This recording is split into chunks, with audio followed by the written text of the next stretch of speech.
नमस्कार, आप देख रहे हैं न्यूज 18 राजस्थान। आपके साथ मैं हूं अभिषेक। बुलेटिन की शुरुआत एक बड़ी खबर से करते हैं। टोक्यो पैरालंपिक में भारत का जलवा जारी रहा। पैरालंपिक में भारत ने एक गोल्ड और जीता है। और आपको बता दें कि बैडमिंटन में कृष्णा नागर ने कमाल का प्रदर्शन किया है और खिताबी मुकाबले में जीत दर्ज की।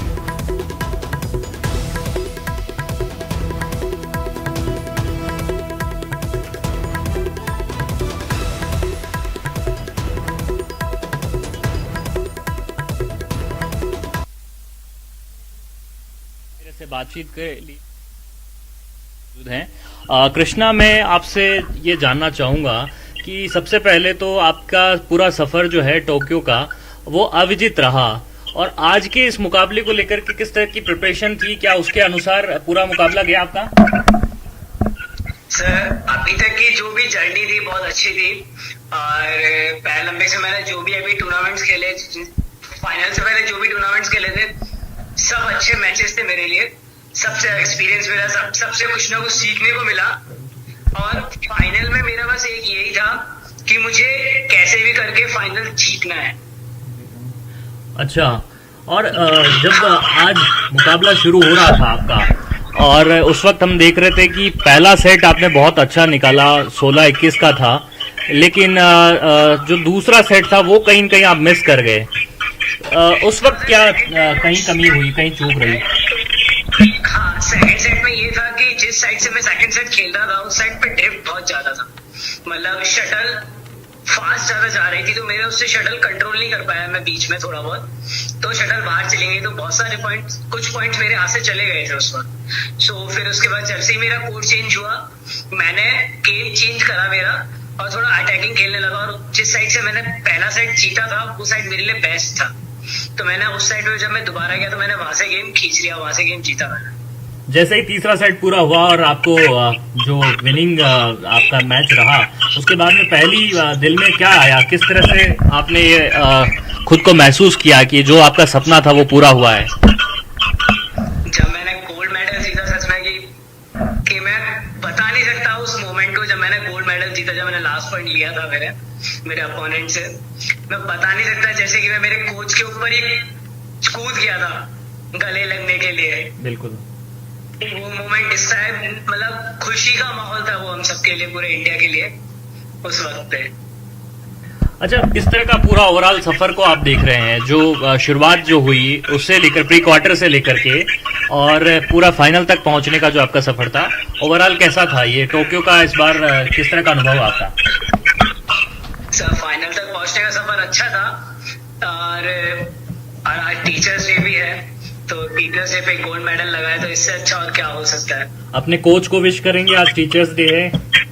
मेरे जितने भी कोचेस हैं जिन्होंने मुझे सपोर्ट करा है, गौरव सर तो है ही, यादवेंद्र सर, मनोज सर, जहाँ पर जयपुर का हूँ मैं, जयपुर में खेलना सीखा है जहाँ पर मैंने, Yadvendra sir, Manoj sir, specially my father, मेरे चाचा, मम्मी, इन सबको बहुत बहुत थैंक यू।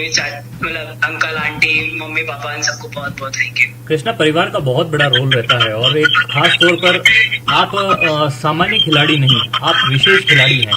और ऐसे में परिवार ने किस तरह से आपको मोटिवेट किया, किस तरह से हौसला अफजाई आपकी रखी कि ताकि आप जो है खुद को कभी भी ये नहीं माने कि आप सामान्य नहीं है, तो कहीं आपने कमी महसूस की हो? ऐसा कुछ भी नहीं है। मेरे घर वालों ने मुझे हमेशा से सपोर्ट करते हुए आए शुरू से। उनका यही था, जब मैं इस मुकाम पर नहीं था पहले, तो मुझे उसके बाद भी उससे पहले भी मैं खेलता ही था। मैं बहुत स्पोर्ट्स खेलता था, मैंने क्रिकेट भी खेला है, फुटबॉल, मैं सारे स्पोर्ट्स खेलता था एबल बॉडी के साथ, तो उसमें कोई इश्यू नहीं है। घर वालों ने हमेशा से मुझे खेलने के लिए सपोर्ट करा, और मेरे फादर ने मुझे बहुत सपोर्ट करा। उन्होंने जब मैं मुझे बैडमिंटन खेलने लगा तो मैं नॉर्मली खेलता था, लेकिन 2017 में मैंने ऐसा प्रोफेशनली ज्वाइन करा था स्टेडियम में। तब से फिर मुझे 17 की एंडिंग में मुझे इसके बारे में पता पड़ गया था कि फिर पैरा बैडमिंटन के बारे में, तो उसके बाद से मैंने पैरा बैडमिंटन ज्वाइन कर लिया। पीएम साहब का कॉल आया होगा, प्रधानमंत्री जी ने क्या कोई बातचीत कही आपको, कुछ विश किया आपको? हाँ, पीएम सर का कॉल आया था, बहुत बहुत खुशी मिली उनका कॉल सुन के। और इससे बड़ा मोमेंट हो ही क्या सकता है कि जब आपसे आपका देश का पीएम बात कर रहा है और आपसे इतना हंस के बात कर रहे हो, और उन्होंने कुछ विशेष दिए। गुड विशेस दिया हमारे को कि आगे कि हम और भी अच्छा खेलें इससे और ज्यादा से ज्यादा मेडल लेकर के। जयपुर पहुंचने की कब की प्लानिंग की है आगे, और क्या यहाँ आपका आगे का कार्यक्रम रहेगा? सर अभी तक तो कुछ नहीं पता जयपुर कब तक आऊंगा, लेकिन इतना है कि हम लोग कल तक दिल्ली पहुंच रहे हैं। दिल्ली उसके बाद हम एक दिन के बाद हमारी उनसे मीटिंग है। हेलो, एक दिन बाद हमारी स्पोर्ट्स मिनिस्टर से मीटिंग है जी। फिर उसके बाद पीएम सर से मीटिंग है। उसके बाद ही कुछ जयपुर आने का होगा। अब आगे आपने कहा कि ये पैरालंपिक आपका सपना था, सपना हालांकि पूरा हुआ है, लेकिन आगे और क्या करने की दिल की तमन्नाएं आपकी है? क्या कुछ करना चाहेंगे अभी खेल में, और आपके जो साथी हैं उनके लिए क्या, किस तरह से मोटिवेट आप करेंगे, उनको क्या मैसेज देंगे? अभी तो सबसे पहले मोटिव तो यही कि पहले घर आऊंगा, घर वालों के साथ थोड़ा टाइम स्पेंड करूंगा, दोस्तों के साथ टाइम स्पेंड करूंगा अच्छे से, और थोड़ा यही कि फैमिली के साथ थोड़ा एंजॉय। और अभी इतना ज्यादा कुछ मैंने सोचा नहीं है, कि बस इतना है कि फैमिली के साथ थोड़ा एंजॉय और दोस्तों के साथ थोड़ा टाइम स्पेंड जरूर करूंगा घर आके। अच्छा कृष्णा, अगर लोग ये जानना चाहेंगे कि कितनी मेहनत लगती है जब कोई गोल्ड मेडल लाता है कि ओलंपिक पैरालंपिक में जाकर के, तो उन लोगों के लिए आप क्या कहना चाहेंगे? कितनी मेहनत उसके पीछे होती है एक मेडलिस्ट को गोल्ड मेडल हासिल करने पे? सर मेहनत बहुत लगती है, ऐसा कुछ नहीं कि सर प्लेयर बनने के लिए बहुत मेहनत लगती है, ऐसा नहीं कि खेल सीखने के लिए बहुत मेहनत लगती है। अगर आप किसी स्पोर्ट्स का ऐसा प्रोफेशनल तरीके से सीखना चाहेंगे तो उसके लिए बहुत मेहनत लगती है।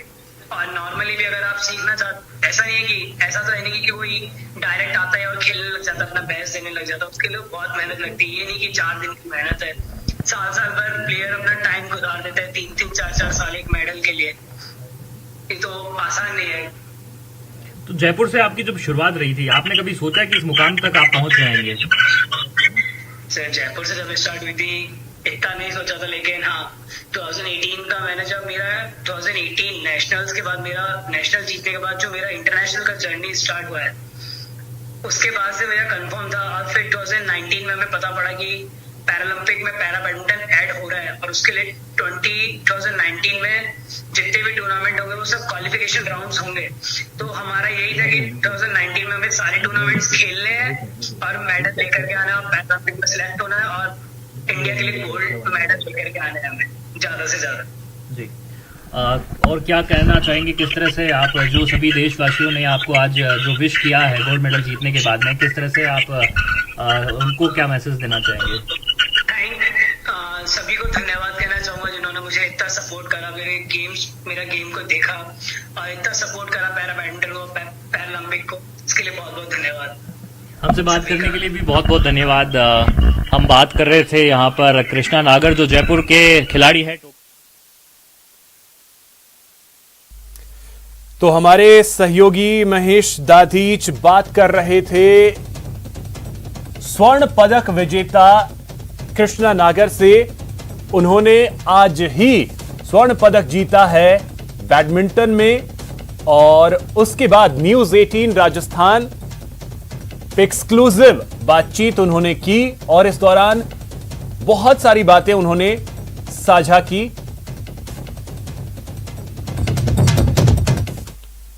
चलिए अब एक बड़ी खबर आपको बता दें, टोंक से ये बड़ी खबर है, जहां पर खूनी संघर्ष में 2 लोगों की मौत हो गई है। दोनों पक्षों में जमकर मारपीट हुई है, चाकूबाजी में 6 से ज्यादा लोग घायल हुए हैं। देशवालियों के मोहल्ले की यह घटना है। घायलों को सआदत अस्पताल में भर्ती करवाया गया है। पुलिस के आला अधिकारी मौके पर मौजूद हैं। तो ये बड़ी खबर, खूनी संघर्ष में 2 लोगों की मौत हो गई है। 2 पक्ष आपस में भिड़े और इसमें चाकूबाजी हुई, 6 लोग घायल भी हुए हैं। और देशवालियों के मोहल्ले का ये मामला है। जो लोग घायल हुए हैं उन सभी को सआदत अस्पताल में इलाज के लिए भर्ती करवाया गया है। पुलिस के आला अधिकारी जो हैं वो मौके पर मौजूद हैं।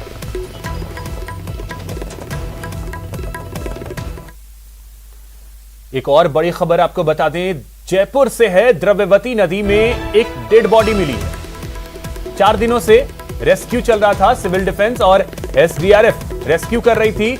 रेस्क्यू के दौरान कार चालक की बॉडी मिली है। पूर्व में कार को निकाला गया था नाले से बाहर, और आपको बता दें कि परिजनों को इसकी सूचना दी गई है। पुलिस मौके पर मौजूद है।